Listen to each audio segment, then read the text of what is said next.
E vamos supor que realmente seja o caso da pessoa não ter dinheiro naquele momento. Você comentou assim, na universidade de negócio é um tempo limitado e é ali ou vai ou racha. Então, até que ponto o empreendedor ele deve, numa situação dessas, ajudar esse cliente a concluir essa compra? Quando a gente fala disso, de até que ponto ir, aí a gente vai abrir algumas variáveis. Can't stop me now.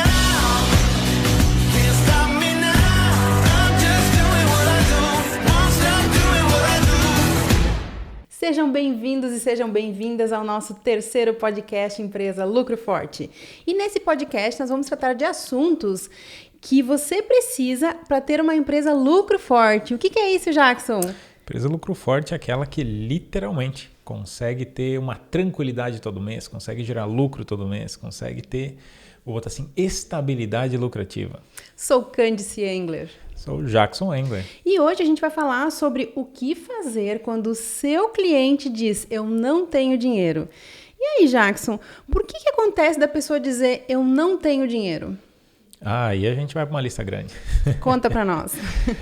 Literalmente a questão do não tenho dinheiro, eu vou abrir um parênteses meio louco aqui, vamos botar assim. Não é que não tem dinheiro, eu acho que não tem dinheiro é a frase errada, porque a pessoa que está indo comprar algo no comércio ou está no comércio, ela tem dinheiro. Então, claro, se for uma criança e tal, a gente tira dessa estatística. Mas tirando as crianças, então, os adultos, eles têm dinheiro. A questão maior é que aonde canaliza o dinheiro. Ou seja, muitas vezes eles não estão a fim de gastar essa grana aí. Talvez não estão a fim de colocar esse recurso no teu produto especificamente, né? Então, é talvez um pouco de uma questão de opção. E essa questão de opção, ela se desdobra muitas vezes por prioridades. Então, muitas vezes não é uma prioridade para a pessoa aquilo. Então, ela não sentiu que o teu produto é o produto para ela comprar, ou por uma questão de concorrência, ou por uma questão de você talvez não ter feito o dever de casa na parte comercial, né? Então, não ter orientado, direcionado, canalizado a coisa da maneira certa. Então, dentro dessa questão do eu não tenho dinheiro, claro, salvo as pequenas exceções, né, que eu acredito que um pequeno percentual realmente naquele momento pode não ter dinheiro, mas isso não significa que ela não teria capacidade de compra, o que volta novamente para a questão da priorização e da escolha realmente de canalizar. Porque hoje, querendo ou não, o brasileiro tem o hábito, né, de buscar recursos para comprar o que ele quer. Então, se ele não opta então em buscar recursos mesmo, talvez não tendo, ele também ainda não é prioridade. Eu acho que então se resume no final das contas, literalmente, o teu produto não é prioridade para ele. Então, o não tenho dinheiro às vezes é só uma desculpa para o cliente não efetuar a compra ou do produto ou do serviço naquele momento, isso? Vamos bater a real assim, tipo, se não é o momento da pessoa comprar, por exemplo, vai olhar um carro para comprar e a pessoa nem tem carteira de motorista. Então, aquilo não é o momento. Aí talvez ele vai fazer tudo que tem que fazer na concessionária e no final vai dizer, não tenho dinheiro, para não dizer que não tem carteira de motorista. Então, existem esses casos que realmente o teu produto não é compatível, mas eu diria que é a menor parte das vezes. Então, isso não é uma coisa cotidiana, vamos botar assim. No caso da pessoa ter carteira e querer um carro, é questão realmente da prioridade em si. Então, é uma desculpa, basicamente. Então, ou ele não sente a necessidade tão latente de comprar agora, o que quer comprar depois, muitas vezes para que ele não diga, eu vou comprar daqui uns dias, então muitas vezes, eu não tenho grana, não quero pagar, não diz isso, né? Mas na real ele não quer pagar isso, talvez naquele momento, porque não é uma prioridade para ele, né? Então acaba se tornando uma redundância desse mesmo ponto, né? Sim. E quando o cliente vem até a loja, por exemplo, ou o prestador de serviço, e ele diz que não tem dinheiro, é recomendado vender para esse cliente?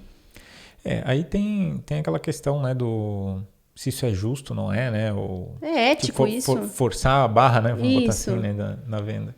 Eu diria que é uma questão questionável, né? Então, vamos pegar o caso, a pessoa não tem dinheiro. Vamos supor que a pessoa não tem dinheiro agora. E você vai querer forçar a venda no sentido de pensar assim, cara, coitado da pessoa. Ela já não tem grana e você força a venda. Eu diria que isso é compatível sim, mas aí depende. Depende do quê? Depende do que o teu produto faz. Então, muitas vezes, por exemplo, você vende relógio.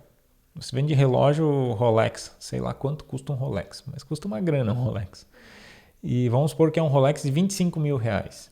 Então, se você chegar para a pessoa e forçar a barra, sabendo que a pessoa não tem dinheiro e botar assim, direcionar essa pessoa a se endividar ou enfim, fazer o que não deveria fazer, eu acredito que não seria justo. Esse é o meu ponto de vista pessoal, né? Sim. Diferente de você estar ofertando algo que vai melhorar ou potencializar ou, enfim, alavancar a vida dessa pessoa.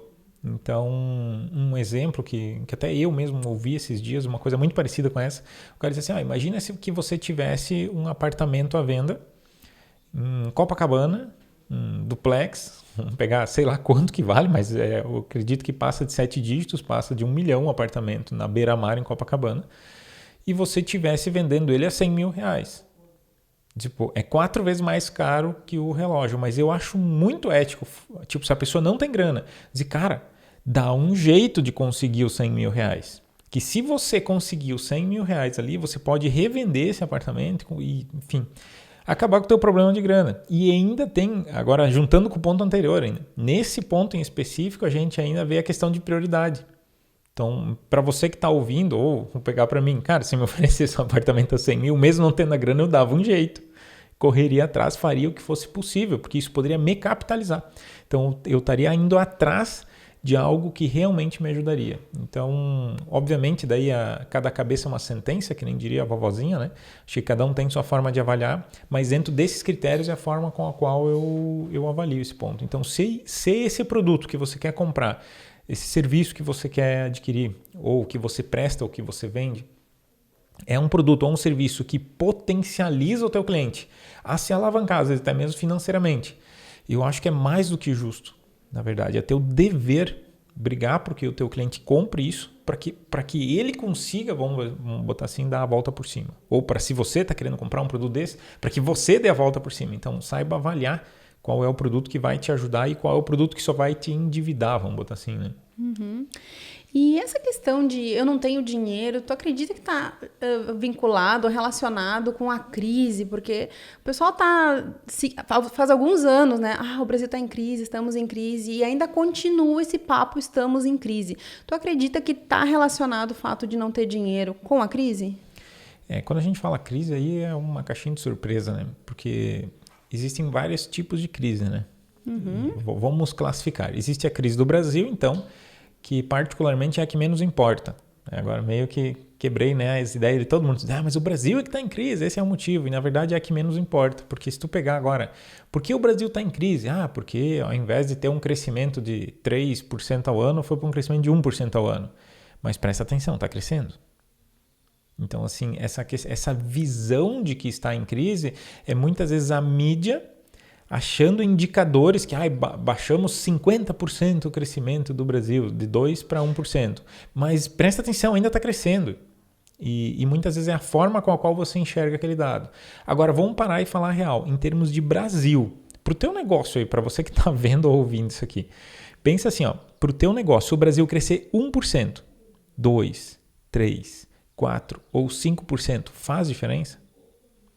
Normalmente não faz. Eu não estou dizendo que não faça. Talvez você, de alguma maneira, é impactado diretamente com o desenvolvimento do Brasil. Mas são raros os negócios que estão nesse ponto. E levando isso em consideração, agora para e pensa, se o Brasil está ou não está em crise, pouco importa. Esse 1% a mais de crescimento, 1% a menos de crescimento não impacta diretamente no teu negócio. E muitas vezes serve só, vou botar assim, para te colocar numa postura de vítima do sistema, para que você se sinta dizendo, eu sou uma vítima do governo ou do país, ou sei lá do que você fala, e isso faz com que você se sinta mais confortável. Então tá tudo bem se eu falei. Tá tudo bem, uma ova, né? Você tá se rendendo porque alguém, eu ia falar o nome de uma emissora de televisão que é a Globo, mas eu não vou falar, que alguém lá no Jornal Nacional pega e fala, diz, agora a crise do Brasil, não sei o quê. Por que eles falam isso? Muitas vezes é questão política, que você não faz ideia como é que funciona, porque agora tu vê que tá uma zona esse troço de Bolsonaro com a Globo, então um tirando pedra no outro, e você acha que o teu negócio tá junto nisso. Então, você às vezes está assumindo o papel de uma briga que não tem nada a ver, brigas milionárias ou bilionárias de grandes corporações que você assume para o teu negócio que fatura 100 mil. Putz, muito fora da casinha, muito fora da casinha. Então essa crise, eu falei que ia falar mais de uma crise, eu estou falando só da primeira que não tem nada a ver. Então assim, essa crise do Brasil não tem nada a ver contigo. Não assuma esse karma, vamos botar assim, esse karma nacional, e não é teu. Larga, solta, não tem nada a ver contigo. O país crescendo 10% ou não crescendo um ano, se você tomar as atitudes certas, não vai mudar nada. Ou muito pouco, ao ponto de não interferir na tua lucratividade se você tomar as ações certas. Mas que outra crise existe, então? Existe aquela crise que tem a ver um pouquinho com essa, que às vezes é criada por essa, que eu vou dizer assim, que é a crise psicológica do dono da empresa. E agora vão me esculhambar aqui nos comentários, né? Vão encher de lixo dizendo, Jackson, tu tá viajando na maionese. Mas o fato é que assim, a gente é tão acostumado a botar a culpa no concorrente, a botar a culpa no governo, então, que nem a gente estava falando, no país, ou na crise, ou sei lá, no funcionário, que a gente acaba psicologicamente assumindo um papel de vítima constante de alguma coisa, se não é governo. Então o Brasil agora cresceu, agora é o funcionário que é o problema. Agora não sei o quê. Ou seja, o cliente, né? Às vezes até o cliente até o cliente leva a culpa. Olha Ah. que fim da rosca, né? Isso é o fim da rosca, né? E eu mesmo já falei isso. Muito tempo atrás, graças a Deus. Então, assim, lá no início, às vezes até eu dizia, nossa, esse meu cliente não ajuda e tal. E isso acontece, porque às vezes a gente não sabe o que fazer, ou não sabe o caminho que tomar, e a gente é mais fácil botar a culpa no que está fora. E isso é a maior crise, eu acho, que tem no Brasil hoje. É a crise interna do empreendedor. Internamente ele está em crise, na real. E ele internamente estar em crise impacta diretamente nesse resultado. O que faz com que daí, vou botar assim, para ele comprar algo, vou botar assim, especificamente, tipo, o dono de uma empresa quer comprar algo. Ah, mas a gente tá XYZ. Daí é tudo aquela lista de coisas que a gente falou. Então ele acaba não indo, não fazendo algo que pode ajudar ele. Ou seja, não tem os produtos para disponibilizar para o cliente comprar. Ele acaba investe. castra o próprio negócio, né? E entra bem nesse nível aí que você falou agora. Que tu pega assim, o cara, mas eu não vou investir no estoque porque tá em crise, talvez não vende. Mas se você não tiver mercadoria, você vende? Aí tu entra num ciclo vicioso. Não compro porque está ruim, não vendo porque não tenho. Aí por eu não estar vendendo, eu não compro mais, o que acaba não vendendo de novo. E se o cliente entrar lá e não tem o produto, ele nem volta mais lá muitas Ele vezes. não volta né? lá. E daí você vai fazer um gráfico do teu negócio, gráfico a médio e longo prazo, o que acontece? Você começa a ver, só está caindo, só está caindo, só está caindo.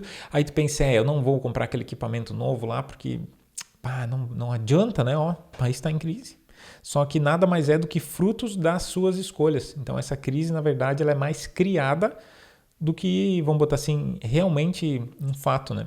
Existe uma terceira, eu acho que está entre meio isso aí ainda, que seria por setor. Então muitas vezes existe aí sim algumas questões setoriais. Vou pegar coisas assim megalomaniacamente grandes aqui só para exemplificar, tipo petróleo.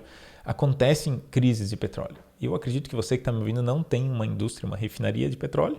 Se tiver, bota no comentário que eu estou curioso para saber. Mas normalmente não tem.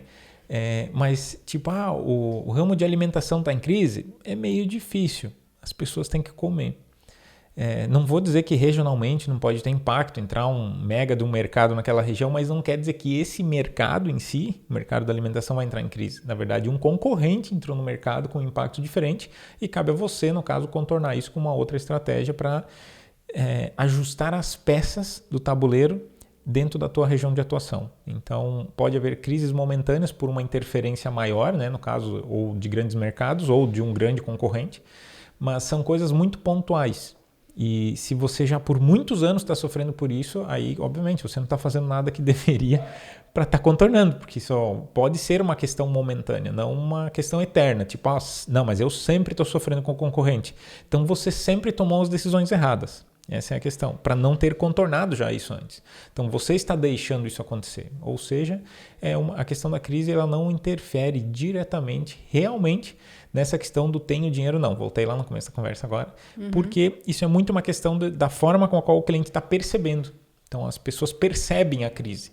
Então quanto mais noticiários você olhar e fala para mim no comentário que se você está vendo isso no YouTube, se não é real isso. Se um tempo atrás você olhava mais o jornal e agora menos. Na hora que você olhava mais o jornal tinha mais crise no Brasil, agora tem menos. Eu não olho o jornal, nem faço ideia há quanto tempo e eu não sei, tá em crise? Bota aí no comentário para mim saber. Não, e essa questão da crise, né, e já dizem, né, enquanto uns choram pela crise, outros estão vendendo lenços. Exatamente. Então, enquanto uns estão falindo, outros estão crescendo brutalmente seus negócios. E isso bem esse ponto aí, aquela questão do tipo, é a atitude que conta. Essa brincadeirinha ali, que eu acho que todo mundo já deve ter ouvido, é a atitude do empreendedor perante, então, entre aspas, a crise. Então, estamos em crise, então vamos vender lenço agora. Acabou a crise. Opa, peraí, então agora vamos... Uma empresa que ajunta lenço, tá cheia de lenço no chão. Então, assim, vamos se moldar ou moldar os seus negócios perante essas situações, né? Então, impacta questão de crise para o teu cliente comprar? Impacta. Mas cabe a você demonstrar, provar, enfim, ilustrar, criar todos os artifícios para que a pessoa esteja presente. Opa, peraí, eu estou em crise, entretanto, eu preciso dar esse passo para que eu tenha ganho. E a crise não me impacte tanto, ou não interfira tanto nisso, né? Voltando, pegando mais um gancho nessa questão da crise, aí tem alguns empreendedores que fazem assim, não, mas então se está em crise eu vou baixar o meu preço. O que tu fala a respeito disso? Eu falo que isso é uma chacina dali para frente, porque daí você acabou de assinar a sentença de vou entrar na crise junto. Porque o que acontece? No momento que você vai baixando a sua margem, você... Vamos bater um papo reto agora aqui, bem reto. Se tu baixar a tua margem, o que acontece? Tu ganha menos. Simples, né? Eu não preciso ser expert, não preciso nem saber fazer conta. Entendeu? Certo. Se eu perguntar para o Johan, que é o nosso filho de 8 anos, o que ele vai dizer? Filho, se você vendia por 10, agora vende por 9, tu ganha mais ou menos? Ele vai saber responder muito bem. Se eu perguntar para o Pietro, que tem 4, acho que também. Isso é um senso comum. Se você tira a tua margem, você ganha menos. Porque assim, se você está pensando em baixar margem por algum motivo para competir mais e tal, quanto você vai aumentar de vendas ao ponto de gerar mais lucratividade? Porque o que interessa no final? O lucro. O lucro. Então, se você só vai baixar margem sem a perspectiva de aumentar vendas no volume suficiente para ampliar a tua lucratividade, eu ia falar um palavrão agora aqui. É besteira tu fazer isso. É loucura. É jogar contra você mesmo. Você está jogando contra o teu negócio, baixar a tua margem sem ter uma previsão, algo assim realmente. Você criou um cenário. Não, se eu baixar 10% a minha margem, eu vou reduzir pela metade o lucro por venda. Mas eu consigo no mínimo dobrar as vendas. Opa, peraí, aí tu está falando alguma coisa de fundamento. Agora, se você não tem essa perspectiva real de aumento de vendas, é loucura você baixar preço. Porque aí vai para o beleléu de vez. Você está colocando a empresa no beleléu de vez, essa é a questão. E as pessoas que estão com problema para vender os seus produtos ou serviços porque o cliente diz, eu não tenho dinheiro. Eu até compraria, teu produto vale, mas eu não tenho dinheiro. O que essas pessoas devem fazer? Aí vem muitas estratégias, né? Eu acho que poderiam ser utilizadas, né? Mas vamos pegar por partes, assim. Em primeiro lugar, a pergunta que agora eu te faço. O cliente entende o ganho ou o valor que o teu produto gera ou o benefício do produto? Ou tipo, o que o teu cliente ganha com isso? Vale? Realmente vale? Normalmente esse mesmo impasse eu acabo chegando na Universidade de Negócios quando a gente faz a semana de inscrições, que são períodos curtos, então é uma decisão meio que imediata que a pessoa tem que tomar, e daí chega na hora a pessoa assim, não sei, e fica nessa dúvida. E eu percebo que tem pessoas que não perceberam o ganho em cima disso. E por que essas pessoas não perceberam o ganho? Ou porque não se deram o trabalho de pesquisar, não foram ver direito, ou não se aprofundaram para entender como é que funciona, ou porque ela acha que aquilo não serve para ela. Tipo, não tem nenhum funcionário, eu estou faturando 5 mil por mês. Isso aí realmente não serve para mim. E está tudo certo. Agora, o fato é que, quando a gente começa a montar toda essa volta, como é que eu construo isso? Eu tenho uma tendência a pedir para toda a turma que eu monto na Universidade de Negócios depoimentos. Então, talvez vocês já viram algum depoimento ou já viram algum vídeo em algum lugar que tem algum empresário de algum lugar do Brasil ou até fora do Brasil que falou assim, entrei na Universidade de Negócios, tive essas dificuldades para entrar, uma coisa do gênero, né? E depois que eu entrei, eu gerei XYZ. Cada um tem o seu tipo de resultado, normalmente voltado à amplificação do lucro, que é a base do treinamento.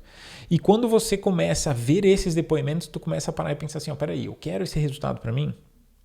Então, a primeira dica que eu dou para você, como você pode gerar provas? Mas assim, provas reais, tá? Não é dizer, fala para mim no depoimento tal coisa. Não é assim. Isso não funciona assim. E não vai funcionar. Ou pelo menos, se funcionar, funciona por pouco tempo. Tem que ser legítimo, né? Porque o que acontece? E é muito comum na universidade. A gente bota os depoimentos, aí a pessoa vai pesquisa quem fez o depoimento e liga para a pessoa. Então, assim, não adianta. Assim, esse tipo de coisa tem perna curta, entende? Então, você pode até funcionar uma semana, 2, um mês, sei lá. Mas não é uma coisa que vai criar base realmente para você crescer um negócio, para estar mantendo o negócio crescendo. Então, você precisa de depoimentos reais. E se você pedir o depoimento, uma dica.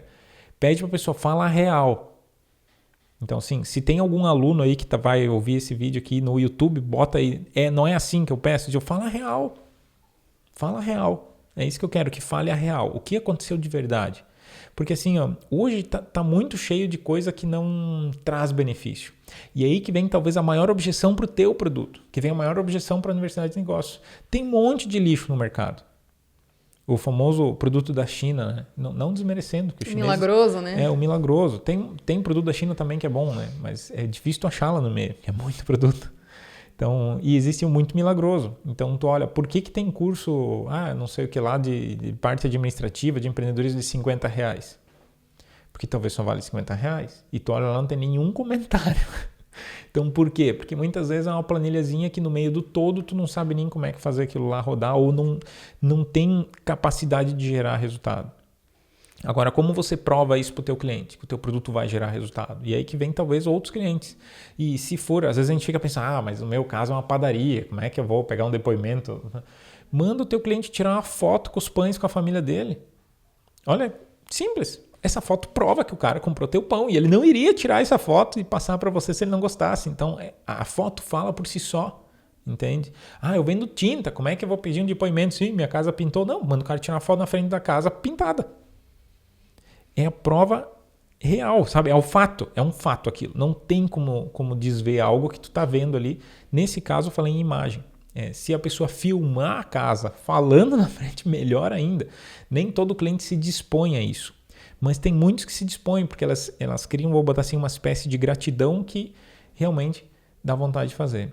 Então, você gerar provas de resultado é fundamental. Então, você talvez já deve ter visto provas que eu postei no próprio canal do YouTube ou, enfim, Face, Insta e tal. E isso é a base da forma com a qual eu tento aniquilar essa objeção de venda, né, no caso. Essas provas sociais, elas servem também para indústria e serviço, além do comércio? Você deu vários exemplos de comércio. É por coincidência só o comércio, tá? Porque assim, se tu pegar a própria indústria, por exemplo, vamos pegar serviço, que me veio uma coisa aqui à cabeça agora. Tipo, eu falei antes de pintura, pode ser o serviço de pintura, não precisa ser necessariamente o vendedor da tinta. Como serviço de instalação de papel de parede. Então o cara tira foto, como é que ficou a parede antes, como é que ficou a parede depois. E é bom ver esses comparativos, como é que estava antes, como é que estava depois. No caso da indústria, às vezes é móveis planejados, então tu tira como é que é. O cara vende paver, aquelas estradas feitas de concreto, né, assim, montado, o pavés, não sei, cada região do Brasil chama de um jeito aquele trem. Então assim, tu tira foto como é que era a rua antes e tira foto como é que ficou a rua depois. Tu vende blocos de concreto, armações metálicas, como é que era a construção antes, como é que é depois. Você não tinha construção antes, como é que ficou a construção depois. E isso é assim, é só fazer. Eu digo assim, por mais que você possa achar assim, mas o cara não vai fazer. Ou não sei o que, o ai, ui, ui. Esse ai, ui, ui é você que está dando desculpa para não pegar uma coisa que é fundamental para o teu negócio. Esse é o fato, é fundamental para o teu negócio. Então, depoimento de cliente eu acho que é algo que deveria estar na rotina da empresa. Que seja numa lojinha, num mercado, em alguma coisa. Tira foto do cliente Você nunca viu, tem às vezes um banner num mercado, assim, que tem um espaço no meio, assim, literalmente, para as pessoas passarem no meio e tirar uma foto. Então, você diz, posso tirar uma foto tua que você vê aqui no mercado? E posta lá no Instagram do mercado. Tipo, fulano estava aqui. Então, são coisas simples, sabe? Mas é realmente fazer atitudes direcionadas a isso e mandei isso como uma rotina até da empresa, né? Você comentou que, então, o fato de o cliente dizer que não tem dinheiro é que talvez ele não vê o benefício desse produto na vida dele ou da família, enfim. E quais outros motivos pode ser que o cliente está dizendo que não tem dinheiro? Quando a gente começa a abrir motivos, não vê o benefício, eu acredito que é a base de qualquer outra coisa. Além de não ver o benefício especificamente, eu acredito que pode haver, vamos botar assim de uma maneira sutil, aquela tendência, não sei se isso aí é para mim. Então, que às vezes não é a questão do benefício, mas às vezes ele não acredita nele mesmo. Então, vamos supor, por exemplo, o cliente vai comprar um produto tal, mas eu não mereço isso. Ou não se sente merecedor, ou não se sente capaz de utilizar aquilo. Então, no caso de um carro, por exemplo, o caso de um carro é muito, não sei se eu mereço um carro desse. Vou comprar um carro de 80 mil reais. Ele às vezes conseguiria comprar. Chega com a desculpa que não tem dinheiro. Mas lá no fundo ele às vezes acha, mas isso é demais para mim. Eu não sei se eu mereço isso. E eu sei que pode parecer estranho isso, mas tem. A questão do não ser capaz. E isso é uma coisa também que eu acabo vendo bastante. Às vezes a pessoa diz, mas eu não vou conseguir. Não vou conseguir implementar isso. Não vou conseguir fazer isso. Só que isso normalmente está alocado com o histórico passado da pessoa. Então, você que está ouvindo, você nunca começou algo e não terminou? Então a pessoa pensa, pá, não vou nem começar. Porque eu já sei que eu não acabo. Porque eu sei que eu não acabo. E não é só eu sei que eu não acabo, ela fica pensando, eu que não sou capaz. Para eles funciona, mas para mim não funciona. E aí vem aquela questão realmente da pessoa acreditar em si. E uma coisa eu deixo bem clara, todo mundo pode, é só uma questão de atitude. Diferente do que for o produto, ou a coisa, ou o método, ou o que você faz. Porque assim, é só uma questão de atitude. Então, se o teu cliente ficar naquela assim, tu vê que ele até conseguiria comprar, mas ficando tudo, às vezes é ser realmente direto nesse ponto, entende? É pegar e questionar, tá, então vamos lá. Então me diz assim, o que te impede de ele fazer isso aqui agora? O que te impede de executar isso agora? E muitas vezes ele pega e fala, mas não sei se isso aí é pra mim. Quando eu não sei se isso aí é pra mim, aí tu começa a abrir esses dois lados aí que eu comentei agora. E aí é literalmente ir com faca na caveira pra cima disso, pra resolver. É dizer assim, por que tu acha que isso aqui não vai funcionar? Vai pegar na lata mesmo, porque às vezes a gente fica se enrolando com o cliente, esperando que ele levante a objeção para você poder matar essa objeção.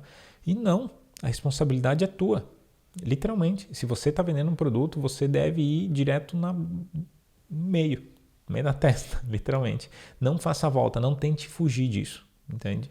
Porque essa questão da objeção, eu não tenho dinheiro, muitas vezes o próprio empreendedor, ele se contenta ali, se o cara não tem dinheiro, porque se ele fala alguma coisa, eu vou ter que ver com a minha esposa, o vendedor vai dizer, não, então vamos lá que eu converso com a tua esposa. Ele encontra outros meios, mas o não tenho dinheiro é meio matador, assim, não adianta eu vender se ele não vai conseguir comprar. Então, muitas vezes, pode ser que o empreendedor ou o vendedor, ele se contenta com esse... Então tá, ele não tem dinheiro, cheguei na negociação final, não tem dinheiro. Então isso acontece, Jackson, da pessoa se contentar e não continuar tentando vender. Isso é certo? O que tu acha sobre isso? Eu acredito que enquanto o cliente estiver ali, ele ainda tem algum interesse. E a frase que eu falei centenas talvez de vezes para minhas equipes de venda. Se aquela pessoa entrou dentro do teu estabelecimento, se ela te chamou para comprar alguma coisa, se ela de alguma maneira chegou até você, ela já comprou. Basta você, perdão agora da palavra, não fazer cagada no meio do caminho. Fazer o dever de casa, né? Não estraga o que o cliente já fez. Ele fez todo um esforço para ir até você. Ele está perdendo tempo com você, então não estraga isso. Então, realmente é literalmente valorizar o que o cliente já fez até esse ponto para que ele consiga concluir o processo, vamos botar assim. Agora, você é o facilitador do processo. Se ele ainda está encontrando alguma objeção, é você quem deve estar direcionando o caminho. Então, deve desistir quando o cara diz, não tenho dinheiro? Não. O momento que o fato terminou, simplesmente ele sai do teu estabelecimento. Ele não te responde mais, ele realmente não quer. Aí acabou o processo. Mas antes disso, eu acredito que não termina o processo. E vamos supor que realmente seja o caso da pessoa não ter dinheiro naquele momento. Você comentou assim, na universidade de negócio é um tempo limitado e é ali ou vai ou racha. Então, até que ponto o empreendedor ele deve, numa situação dessas, ajudar esse cliente a concluir essa compra? Quando a gente fala disso, de até que ponto ir, aí a gente vai abrir algumas variáveis. Essas variáveis, elas vão estar, vou botar assim, alocadas mais ou menos da seguinte maneira. O cliente não tem grana. Vamos simular aqui a situação. Mas eu não vou ter esse dinheiro. Eu normalmente caminho assim. E você quer? Você quer esse produto? Isso faz sentido para você? Você vai ganhar com isso? Porque se você não deixar claro na cabeça do teu cliente que ele quer, ele não faz nada para conseguir. Simples assim. Então, se você fez o dever de casa, ele já sabe nesse ponto que ele precisa. Ele sabe do ganho, ele sabe que vai gerar valor, ele já sabe disso. Então, você não precisa explicar ali. Se você fez tudo certinho até ali. Se não chegou até ali e ficou naquela... não está claro o benefício que vai gerar, às vezes é perguntar, você entendeu o que você vai ganhar comprando? Então, por quê? Não adianta tu forçar a barra nesse ponto se não está claro o que ele ganha, se não está claro o que ele quer. Esses dois pontos são pontos assim que tem que estar assim, um outdoor na frente da pessoa. Tem que estar claríssimo. Assim, não, beleza, eu sei o que eu vou ganhar e eu quero isso. Mas realmente agora eu não tenho grana. Aí até onde ir? Aconteceu, baseado em fatos reais, em dezembro de 2018. Isso aconteceu. um empreendedor que estava com um negócio, vou botar assim, estava sendo questionado de fechar a empresa. Vou botar esse ponto que ele estava. Coincidentemente, naquele mês anterior, ele meio que tipo não vendeu. Tipo, tava psicologicamente, eu acho que estava abalado, sei lá. Enfim, literalmente a coisa estava travado. E ele, então, pediu para entrar na universidade, mas não tinha grana, então. Não tinha o dito do dinheiro. E eu não me esqueço, porque assim, ó, nem todo mundo eu ligo. Para aquela pessoa eu acabei ligando, porque eu senti ali que realmente a pessoa estava precisando, vamos botar assim. E quando eu falei com a pessoa, eu entendi primeiro a situação, né? E sabe quando tu quer ajudar alguém? Só que assim, tem alguns critérios. Eu não abro mão da questão de realmente, tá, o valor do curso é o valor do curso. Pronto, acabou. Aí eu fui ajudar ela de outra maneira. Então vamos arrumar a grana, disse para ela. Então entra por 2 vieses. Então, o primeiro viés. Você tem cliente? No caso dele não tinha, mas caso o teu cliente tenha cliente, pense da seguinte maneira.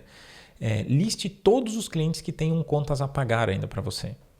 Liste todas as pessoas, se o teu cliente não é empresa, né? Liste todas as pessoas que estão te devendo algo. Que muitas vezes isso é uma grana assim, ó, que entra de hoje para amanhã. Às vezes a pessoa esqueceu de pagar. É bizarro, mas isso acontece. Às vezes a pessoa esquece de pagar, então tu cobra. Mas eu não vou cobrar, ela tem que saber. Às vezes ela esqueceu. É simples assim, é só pedir. Perdeu o boleto. Perdeu o boleto e acontece. Infelizmente acontece. Cada pessoa tem um radar para alguma coisa. Às vezes o teu cliente não tem esse radar. E dentro desse ponto eu falei, em primeiro lugar, lista então as pessoas que estão te devendo e vai atrás. Nesse caso ele não tinha. E o segundo caso, então, é o seguinte. Pega o papel aí, eu falei. Eu nunca me esqueço por telefone. Pega o papel. Anota aí 10 maneiras de você levantar grana. Quando eu falo 10 maneiras de levantar o dinheiro, é qualquer coisa, literalmente. Muitas vezes é vender alguma coisa que está em casa. Tipo, tem uma geladeira que está desligada. Lá vende a geladeira.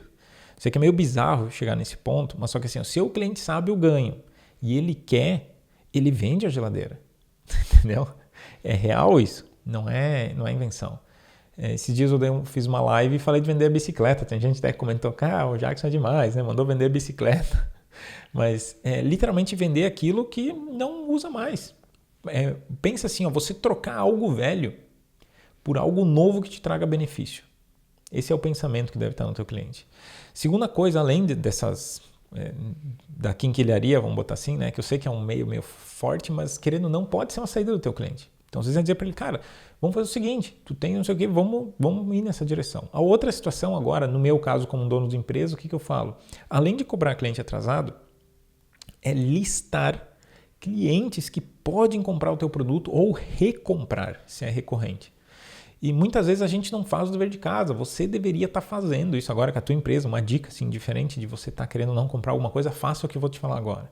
Lista, vou botar 10, 20, 50 clientes em potencial ou clientes que já compraram, que poderia ou tem poder de compra ou precisam fazer a recompra e que você não entrou mais em contato e ele não veio mais.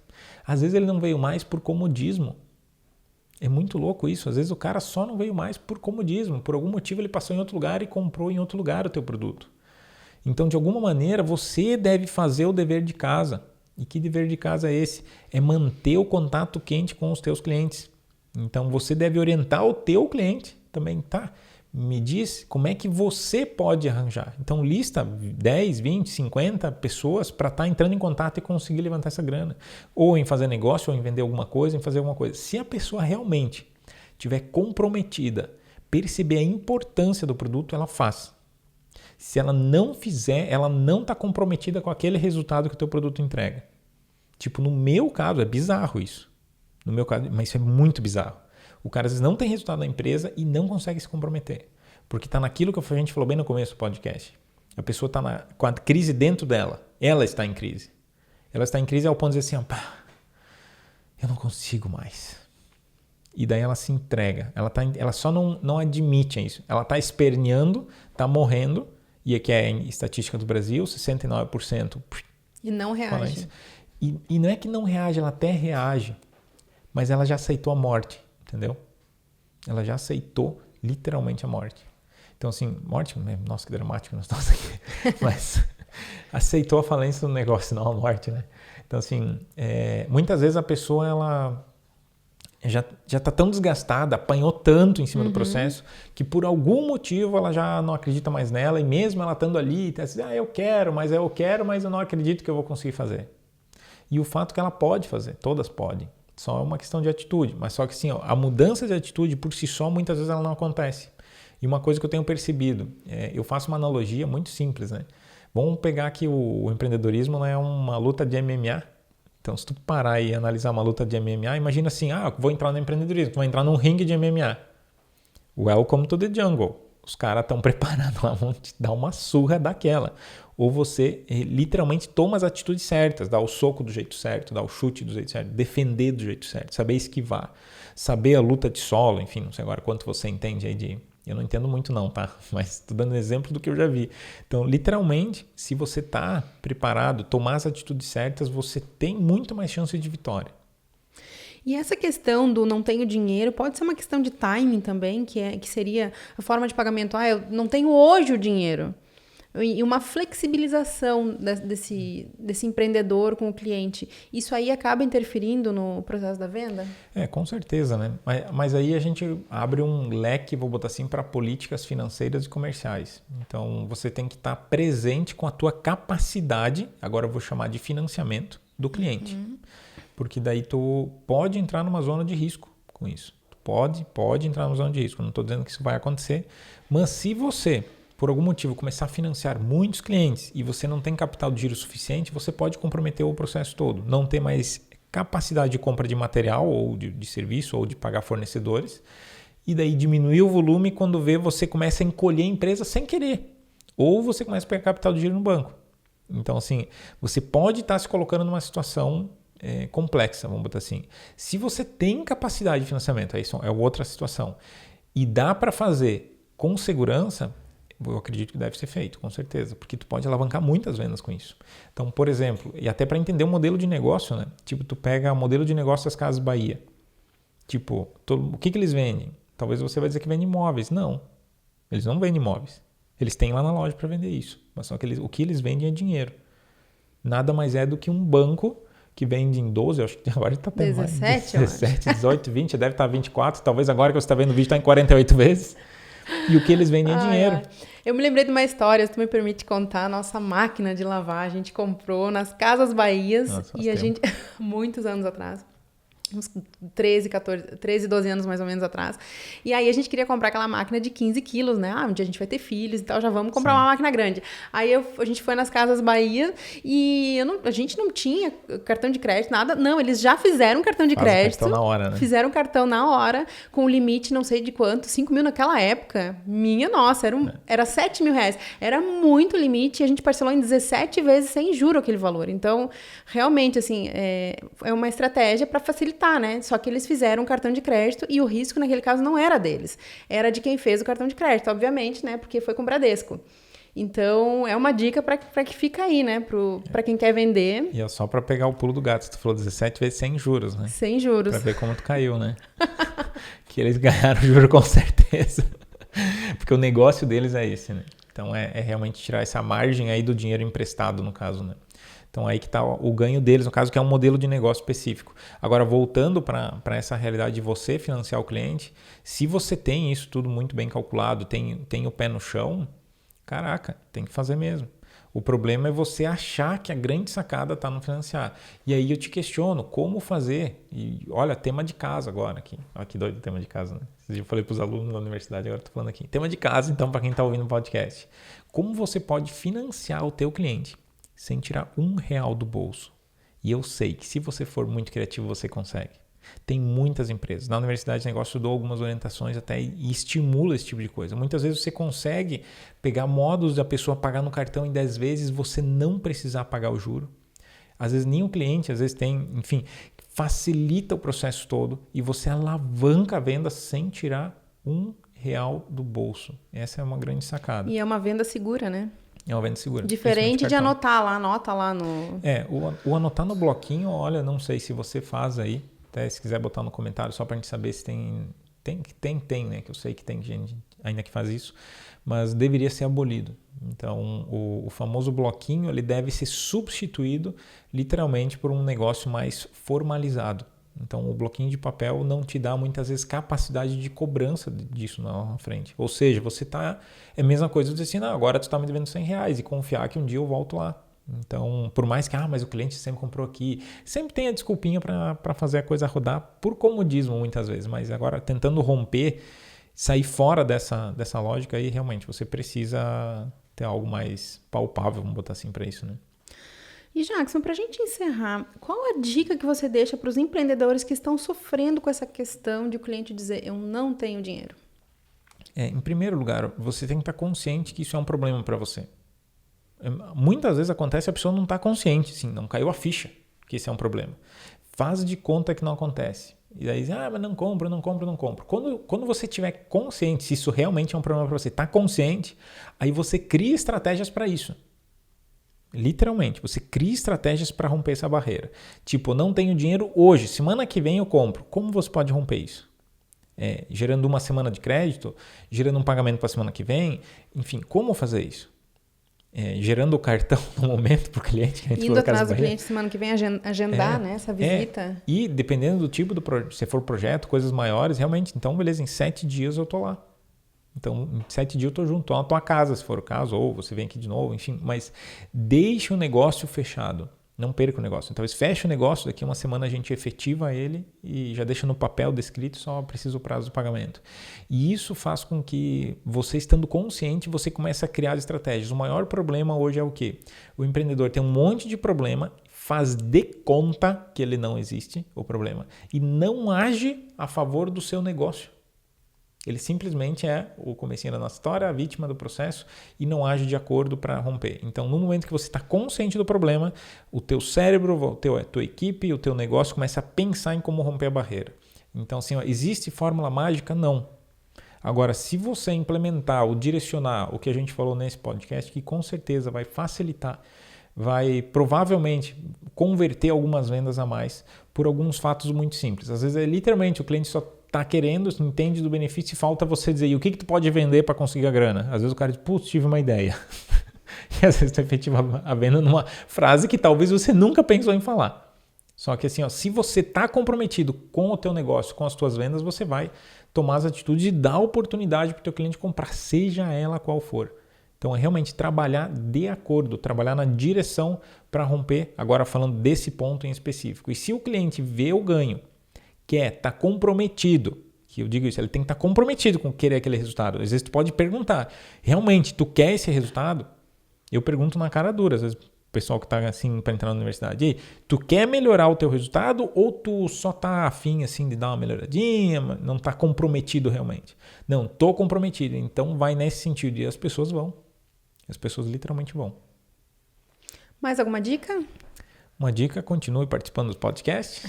Bota comentário aqui se você está vendo o vídeo no YouTube para a gente saber o que estão achando. Querem sugerir temas, então?